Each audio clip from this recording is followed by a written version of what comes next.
Hey everyone, welcome back to my channel. This is Heidi from My Reading Life, and I'm here today to film a Friday Reads. Yes, it's been a few weeks, so I thought I would check in with a few things that I read near the end of February and haven't had a chance to talk about yet, and some things that I'm currently reading and what I hope to read. So, first of all, a book that I did talk about a little bit. I was currently reading it, I think the last time I did a Friday Reads. This is How the Word is Passed, A Reckoning with the History of Slavery Across America by Clint Smith. I read this in February for Black History Month, and it was fabulous. This nonfiction book details Clint Smith visiting several locations, not only within the United States, but also in Africa, to just explore and discover how those attractions, monuments, museum type activities talk about or don't talk about slavery. So you can see that I tabbed this a lot. I spent a lot of time underlining, writing in the margins. This book made me think so much. I loved the experience of reading this. And I was also reading this at the same time that I was reading Beloved by Toni Morrison. And I believe that the two paired together just gave me so much more depth of experience in reading the novel. So yeah, would highly recommend the experience of reading How the Word is Passed with Beloved, or probably any other novel written by a Black author that talks about slavery, or the experience of being enslaved. So How the Word is Passed, Clint Smith visits, I don't remember, like 10 or so different locations and talks about them. And the very first one that he visits is Monticello, Jefferson's home that is now a museum, a monument to the president, and is run by a nonprofit organization. And, you know, that place has been in operation for a long time in America. You know, you've been able to go for a tour at Monticello for a long time. And the history of how they've discussed the fact that Jefferson owned slaves has certainly changed over the course of time, and who was presenting that information has changed over the course of time. But it was really interesting to start with that particular institution, because they have made an effort to really start bringing in information about Jefferson's slave owning habits and how he treated his slaves into the narrative of the history of Jefferson. And so Clint Smith, being a Black American himself, has a really interesting time visiting all these places, as the experience of being Black while white people are talking about the experience of enslaved people is certainly something he discusses a lot and is really fascinating. For example, in this visit that he makes to Monticello, there are two middle-aged white women my age, on the tour with him. And one of them is a self-professed historian buff, or a history buff. And neither one of these white women had ever heard or knew the fact that Jefferson owned slaves and bore children with one of his slaves. So that was really interesting to watch him describe them processing that recognition of what had actually occurred on Monticello. So that's the type of thing you're in for in this particular book. Some of the monuments and historical places do a better job than others. Some places don't acknowledge what has gone on with slavery at all. For example, he visits Angola Prison in Louisiana, which is, was a plantation where Black people who had been sent to jail for trumped up reasons were forced to work basically as slaves, because after emancipation, that was one of the ways that the white system held Black people down, was by manufacturing reasons for them to have to go to jail so that they could then be used as slave labor because they were convicts. And so he goes from that all the way to visiting New York City to talk about the past in the north of the United States, which is often not discussed, the slave-owning past of the United States, how New York City was one of the largest slave markets in the country at a certain point in time. And he also goes overseas to Africa to, I want to get this right, so I'm going to look up the table of contents. Goree Island, which, is it Guyana? I can't remember which country that's in. Sorry, just off the top of my head, I can't remember. But he goes to Goree Island, which is the notorious door to slavery, right? And talks to folks in that country, Black people in that country, about what their interaction is with slavery and how they process that history. And so just incredibly thoughtful, incredibly historically important. I just really got a lot out of reading this book, and I can highly recommend How the Word is Passed to You. Please do read it. It is so good. Then I finished at the very end of February, taking a completely different turn. I finished an audiobook romance novel, Then Came You by Lisa Kleypas. I believe this is the first book in the Gambler series. And we're following our main heroine, Lily, who is a very unconventional aristocratic lady who doesn't follow the rules at all. And her getting involved with a man named Alex. I believe he's an earl, and he is betrothed to Lily's sister. And that is not acceptable to Lily, and so she undertakes to break them apart and make sure that they don't end up married. And of course, shenanigans ensue. Now, this book was written back in the 90s, I believe, and it has some things in it that I don't particularly like anymore, and I believe are historical artifacts in how romances were written back in those days. You know, there's a lot of like barely restrained violence in the love scenes or the sex scenes, which is, you know, problematic.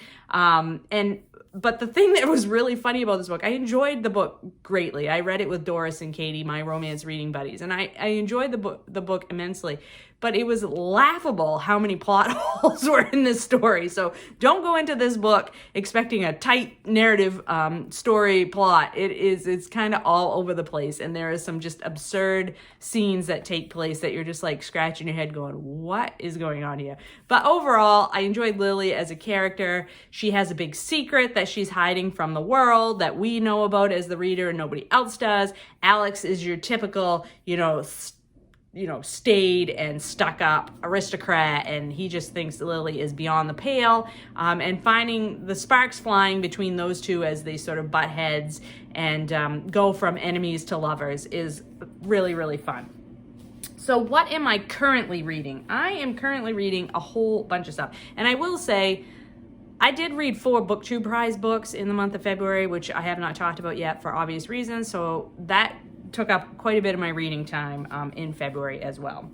So currently I am reading this book, Entanglements, the Intertwined Fates of Whales and Fishermen by Tora Johnson. Now this is a book that's very specific to my interests. It's all about how specifically the right whale gets, and humpback whales too, but it's really about right whales, get entangled in fishing gear, and that is very detrimental, obviously, to whales, kills a lot of whales. And so that, because the right whale is an endangered species, federal laws come into play that are threatening fishermen's livelihoods, because if the activities of fishermen are negatively impacting an endangered species, then there's always the threat that a judge is going to come along and say, you can't engage in that fishing activity anymore. Now, this book was first published in 2005. Tora Johnson is a professor in Maine, and in fact was my professor. She taught me geographic information systems. She's a lovely, lovely person, and I have been wanting to read her book for a long time. And I specifically ended up picking this up now. A colleague loaned me their copy because there are rules coming down the pike from the federal government to Maine lobster fishermen as we speak about activities that they can and cannot engage in order to deal with the endangerment that they're putting whales into, or theoretically putting whales into, with entanglements from fishing gear. And Johnson writes this book in such an engaging style that even if you're not technically knowledgeable about the issues around this, you're going to want to read this story, because she details the very early days of how nonprofit groups attempted to disentangle whales, like the activities of a few brave souls going out in a rubber raft to try to cut ropes off of giant whales, is told in a very engaging style. She also details the different parties that are involved in all the political wrangling around the rules of fishing and protection of whales in New England, the feds, the states, the nonprofit environmental groups that are involved. Very, very well. Really makes it highly readable, and I am enjoying it. I am about a third of the way through this one right now, trying to finish it up so I can return it to my work colleague.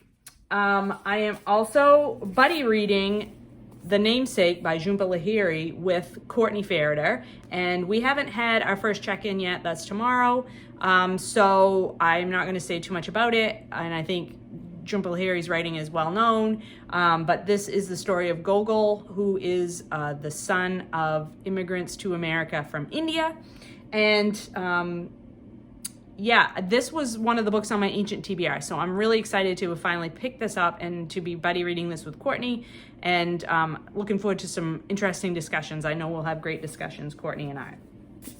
I am also buddy reading this book, Zero Fail, The Rise and Fall of the Secret Service by Leonnig, with my group that's always reading nonfiction, which is Patrice, Doris, and Karen from Run Right Reads. And we've just started this. We haven't even really done our first check-in yet. We're just getting ready to do so. And this is exactly what it says on the tin.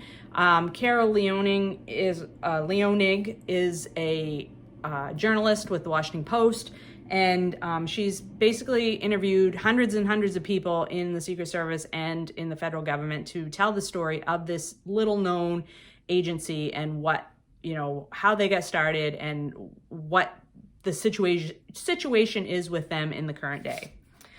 I have another book on the go, and that is an ebook. I am reading The Only Good Indian by Stephen Graham Jones. This is a buddy read with Doris, and neither one of us had read any. I don't know if she's read any Stephen Graham Jones. I haven't read any Stephen Graham Jones, but we were talking about how we don't really read horror books, and this one keeps coming up, and we're both kind of interested in it, but could we really handle the horror aspect of it? So we just said, let's just go ahead and try it. Let's do it together and see how it goes. And I am about 100 pages into that book, and I will say that I am not finding it scary, but I am finding it gross.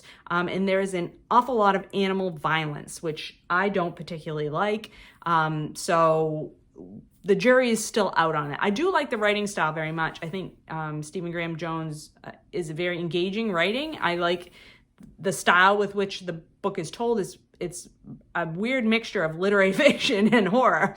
But I am enjoying that aspect of it. The main character that I've been introduced to so far is Lewis, who is Native American, and he is living off the reservation and is married to a white woman. And I'm finding his perspective to be extremely, extremely interesting. So just be warned, if you're interested in that book and animal violence is something that you can't deal with, I would probably give it a pass. It's pretty gross in parts. And then the next book that I will be picking up, in addition to all of these, I will be starting a mystery for March Mystery Madness, and that is Well Schooled in Murder by Elizabeth George, which is the third book in the Detective Lindley series, and I will be buddy reading that with Britta. I am waiting for my copy to arrive in the mail because I was going to just buy the ebook, and the ebook was only available to me for $13.99 for a 30-year-old mystery paperback. And I was like, I'm not giving you $14 for a paperback that came out 30 years ago. What is wrong with you, Amazon? And what's weird about that is it was available to Britta for like $3 or $4, the same exact book. So anyway, I ordered it from Paperback Swap, a used copy, and it should be here any day now. It was shipped out on Monday, so I'm expecting it in the mail either today or tomorrow, and hopefully it will arrive so I can get started with a fun mystery for March Mystery Madness. So anyway, that is my Friday reads. I hope you're all doing well and finding some great books to read, and I will talk to you later.